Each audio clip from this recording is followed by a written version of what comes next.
Hi friends, 10 நிமிஷத்தில் ஒரு மசாலா தொக்கு எப்படி ரெடி பண்ணி பார்க்கலாம் வாங்க. அதுக்கு முதல்ல கடாயில் எண்ணெய் ஊற்றிக்கலாம். எண்ணெய் சூடாகிடுச்சு. கடுகு போட்டுக்கலாம், சோம்பு போட்டுக்கலாம், தட்டி வச்ச பூண்டு போட்டுக்கலாம், பச்சை மிளகாய் சேர்த்துக்கலாம், கருவேப்பிலை சேர்த்துக்கலாம், பொடியை கட் பண்ணி வச்சு வெங்காயம் சேர்த்துக்கலாம். வெங்காயத்தை வதங்கிறதுக்கு தேவையான உப்பு சேர்த்துக்கலாம். வெங்காயம் வதங்கிடுச்சு. மசாலா தூள் போட்டுக்கலாம். கரம் மசாலா கொஞ்சம் போட்டுக்கலாம். மிளகுத்தூள் கொஞ்சம் போட்டுக்கலாம்.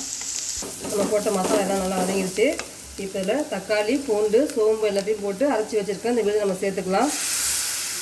தக்காளியோட பச்சை வாசனை போயிருக்கோம். மிளகாத்தூள் போட்டுக்கலாம். கூடவே நம்ம அரைச்ச தண்ணி கொஞ்சம் ஊற்றிக்கலாம். அருமையான நம்ம தொக்கு ரெடி ஆயிடுச்சு. மசாலா தொக்கு ரெடி ஆயிடுச்சு. நம்மளுடைய மசாலா தொக்கு ரெடி ஆயிடுச்சு ஃப்ரெண்ட்ஸ். இதுக்கு சப்பாத்தி, இட்லி, தோசை எல்லாத்தையுமே நம்ம வச்சு சாப்பிட்லாம். Okay bye.